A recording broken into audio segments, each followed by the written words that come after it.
Our fourth speaker is Jake Marousek. He's a graduate of St. Robert Bellarmine, and he's here to talk about finding hope through unimaginable struggles. Welcome, Jake.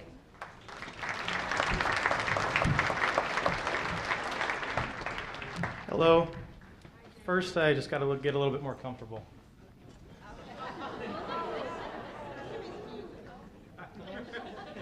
right.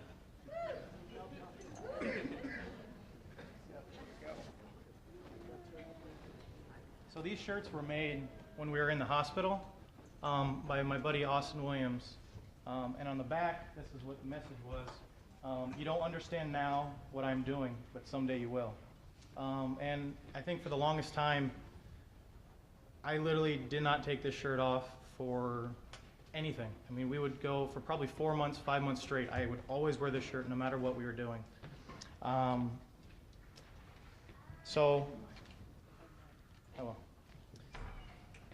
I just wanted to say thanks to Teresa Kopetz and all the other people involved in making this night happen.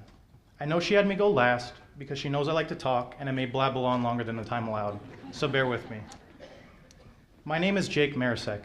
Tonight I will be talking about faith, hope, and the power of prayer as my faith has been tested on a very personal level. In a day, my life changed forever. First, let me tell you a little bit about myself. I was born and raised in Omaha. I have two amazing parents, Len and Monica. They have helped me become the man I am today because of their love and faith. I also have an incredible little sister, Sammy. I attended St. Robert's from kindergarten until 8th grade. Then I went to Burke High School. After Burke, I received a full scholarship to the University of South Dakota, where I played football and track. However, I ended up transferring back to UNO after my second semester to play football. This is where I met the love of my life, my beautiful wife, Andrea. We met in history class, and the rest really is history. We instantly fell in love, got married, and while celebrating our 1-year anniversary in Seattle, Washington, we found out we were going to be parents. We were beyond excited. Life was great. Vivienne was born February 21st, 2016, a happy, healthy, beautiful baby girl. After holding my daughter for the first time, I knew I was supposed to be a daddy. I had it all. Amazing wife, beautiful, healthy daughter, house, job that I loved. Life really was perfect. Unfortunately, life would soon take an unbelievably hard turn for us. Our perfect life changed after an hour-long MRI. What is faith? What is hope? And what does it truly mean to believe?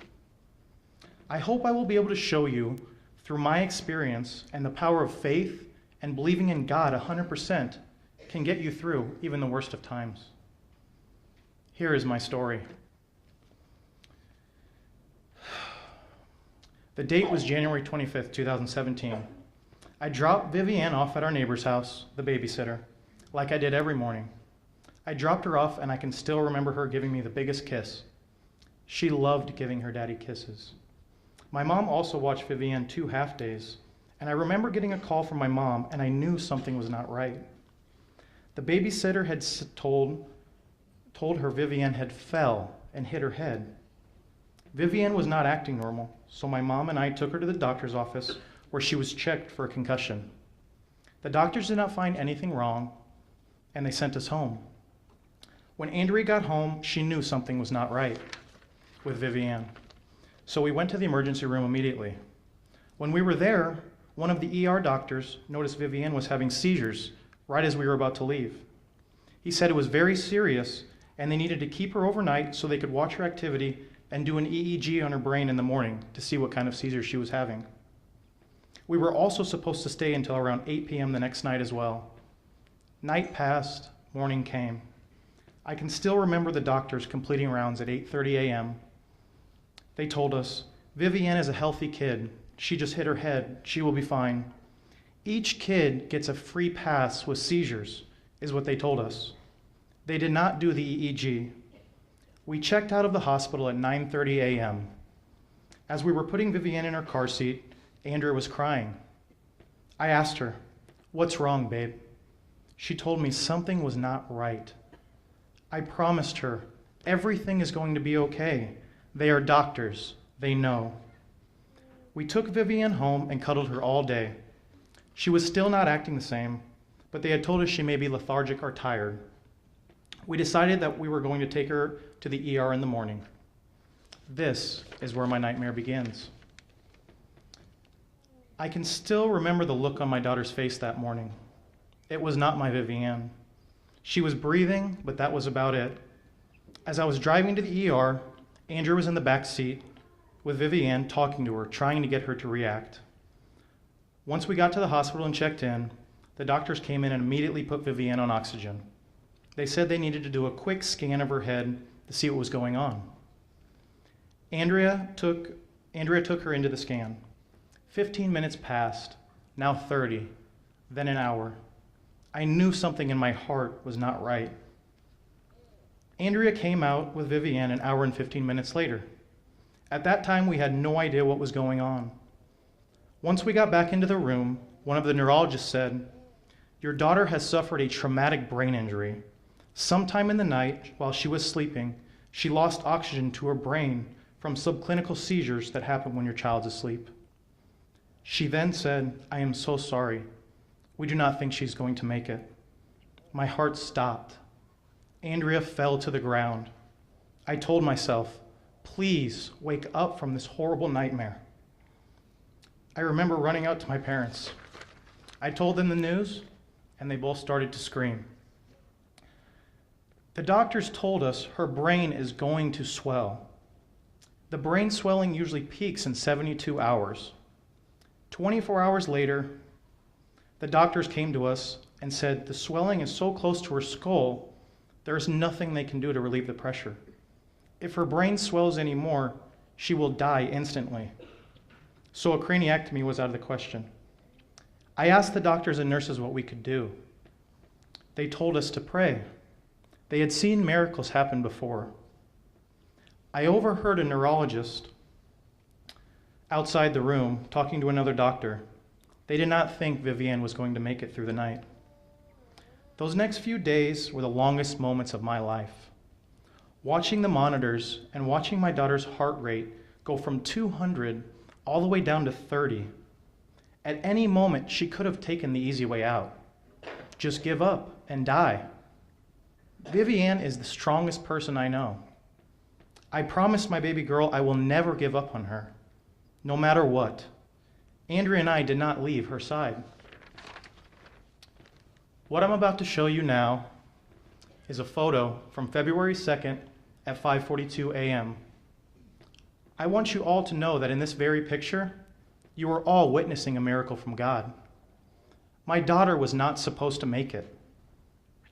She is hooked up to 12 different lines, keeping her alive. She was in a coma. Then, by the grace of God, Vivian opened her eyes. She looked to the left at me, then she looked at the right at Andrea, looked up, and went back into a coma. Doctors did not believe me when I told them this had happened. Then I showed them this very picture. Those eyes, those are Vivi's eyes. The doctors were in tears.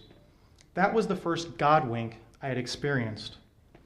I have always thought of myself as a man who believes and a man who has faith, but in those moments of watching the monitors, not knowing if this would be your daughter's last breath on this wonderful earth was unbelievably tough.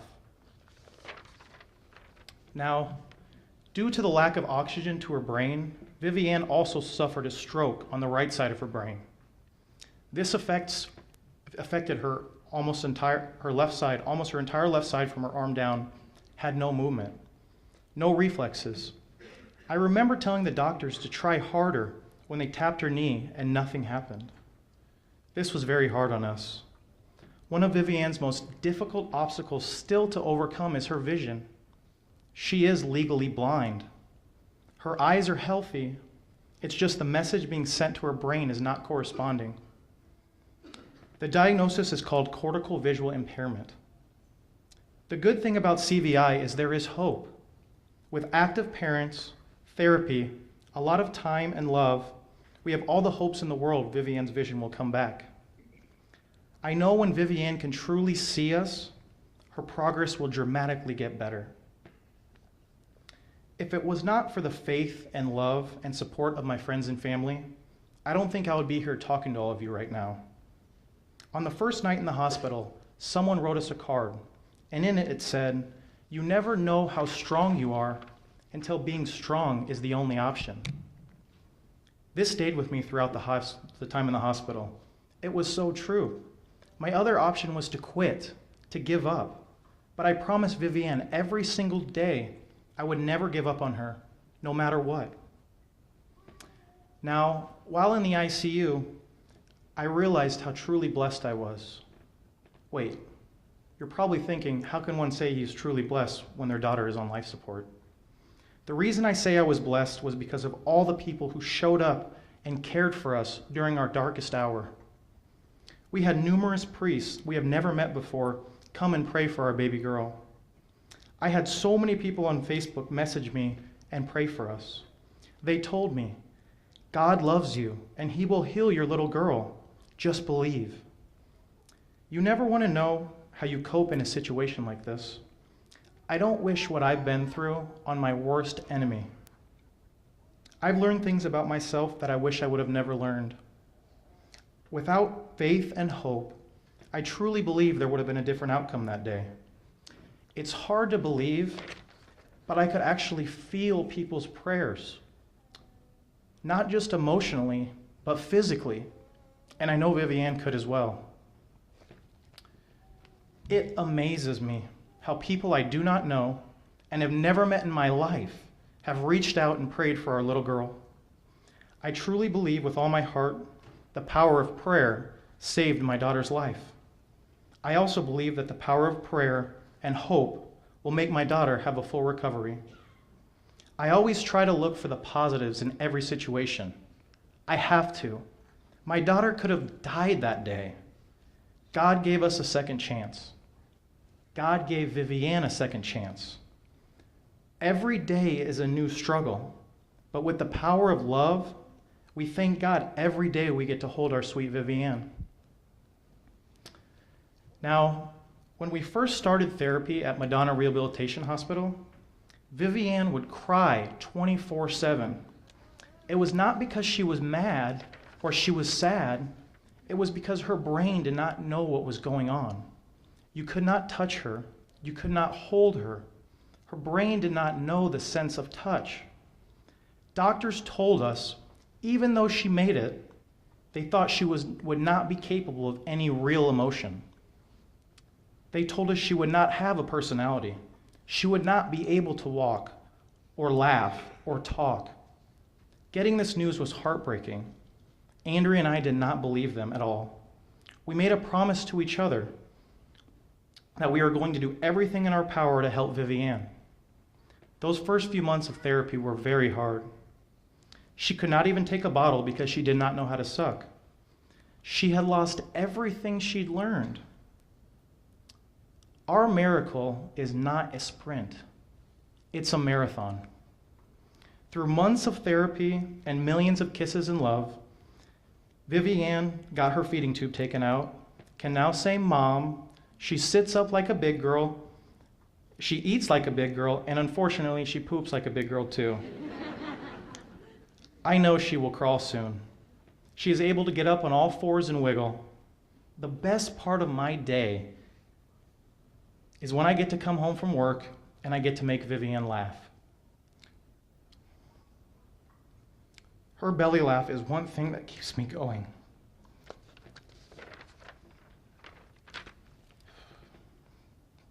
I love what doctors say Vivian will not be able to do. They do not know the power of prayer, love, and hope.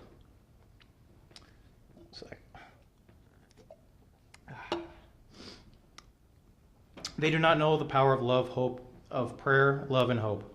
Whatever they think she can't do, we will help her do. She proves doctors wrong every single day. Try to find the positive in everything you do. I could easily be in a room right now, crying my eyes out, saying, "God, why did you do this to me?" Each and every day, I thank God for giving me another day with my daughter. People are always asking God for something. Have you ever stopped and said, God, thank you for my life, and thank you for everything you have given me? I thank God every single day we have our Vivienne. When we lived in the hospital for all those days, 86 to be exact, faith and the hope of what the next day could bring kept me going. Life is full of struggles and adversities. Being successful is all how you react and overcome. In my situation, I guarantee you, if we did not choose to be positive and have faith and hope, my daughter would not be where she is right now.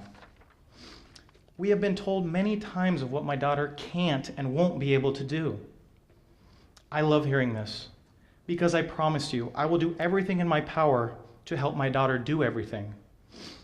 Everything is going to be much harder for her, but it's going to make her so much stronger from it. I love the look in my daughter's eyes. She has so much energy. She is so determined. She wants to walk. She wants to talk. And she will. It's all a matter of when the time is right and lots of love and practice. One thing I can tell you is there are bad people in this world. But another thing I can tell you from the bottom of my heart is that there are so many good people in this world. Throughout this life experience we are going through, I have had many people reach out to me and say, people I've never met before in my life, say things like, I came across your story and it just touched me. I had to reach out and tell you, your daughter is going to be okay. Some people even told me they are not religious at all, but for some reason they believed in Vivienne and turned to prayer. Throughout our time in the hospital, we had many things that happened to us that are just unexplainable. I call these God winks, meaning little things that happen that show you God is near and He is watching. I would like to share just a few of these with you.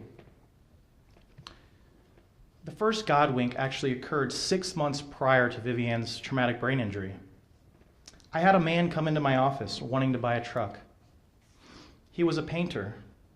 He needed to buy a truck for work. He took the truck on a test drive, then he came back to my office. They said they were going to think about it. After they left, the man came back. He said, Jake, I had to tell you this. God has a plan for you that is so much higher than you will ever know. He needs you. Then he shook my hand and left. It was a powerful message to me. But then life goes on. Then, on January 25th, 2017, Vivienne's injury occurred. I remembered what that man had told me. Maybe God was preparing me for my journey. He needs me. I need Him. As I look back on this meeting, I truly believe I was not talking to this man, but to God. The second God wink was when my neighbor Brian sent us this photo. No one had been at our house for over 2 months. This is a picture of our backyard. He sent this to me and my heart stopped. There was a cross shadow on our fence. There was no explanation for it. It was just there. My dad went back the next night to see if he could find out for himself, but there was nothing there. Nothing had changed in the backyard. I believe it was God sending us a message. Jake, Andrea, keep believing. I am here. I am with your daughter, Vivienne. Some things we cannot explain. Some things do not need explanations. We just need to believe. The third and final God wink I will talk about happened at Madonna Rehabilitation Hospital. Just to remind you all, Vivienne also suffered a small stroke when she lost oxygen to her brain. For the longest time, she could not move her left side. I had numerous people on Facebook message me and pray for us, but there was one woman who I did not know message me and said her little boy had dreams about Vivienne where God needed him to pray over her. She sent me this message and I knew Vivienne had to meet this little boy. The boy and his mother came into our room at Madonna and we circled around Vivienne and prayed. The little boy put his hands on Vivienne's head and she immediately began to move her left leg. I was in tears.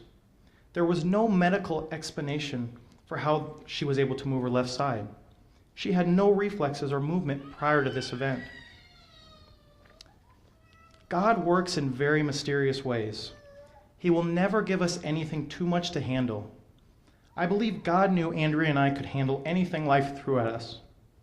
With the power of being positive and having faith, all things are possible. Never stop believing. My daughter will walk. My daughter will talk. My daughter will have the life she was meant to live.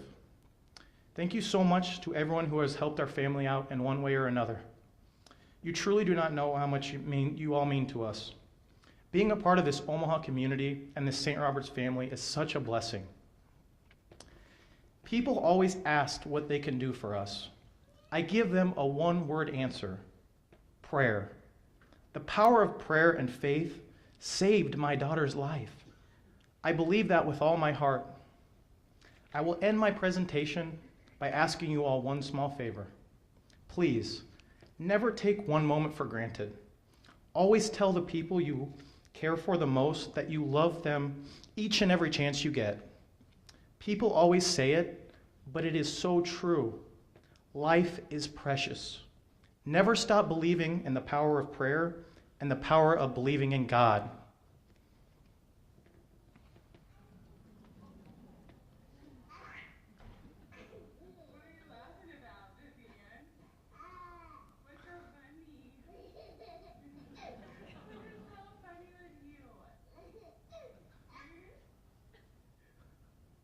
Yeah, thank you.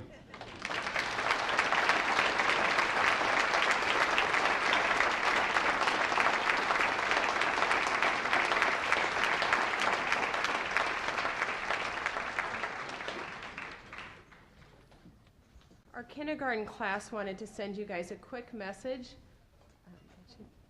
I just couldn't trim the video down, but they wanted to let you guys know a few things.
celebrate our 5th annual Night of Hope. Can I have all the speakers from the past 5 years please stand and be recognized, those that have spoken before?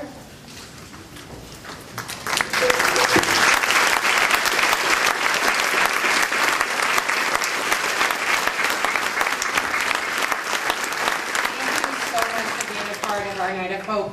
And to our 4 speakers tonight, thank you for sharing all that your gifts with us. It was a wonderful night, and to Teresa Kopetz and Stacy Flourish for being our dream team and helping us get through this.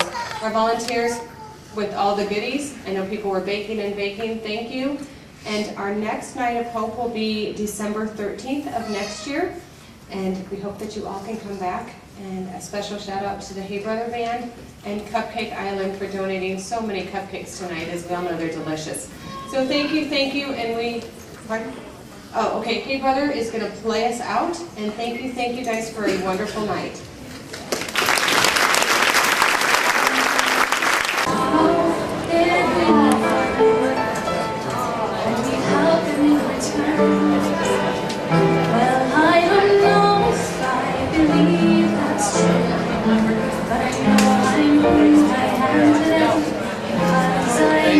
Inviting us. Merry Christmas to you. Like a comic book a stream that needs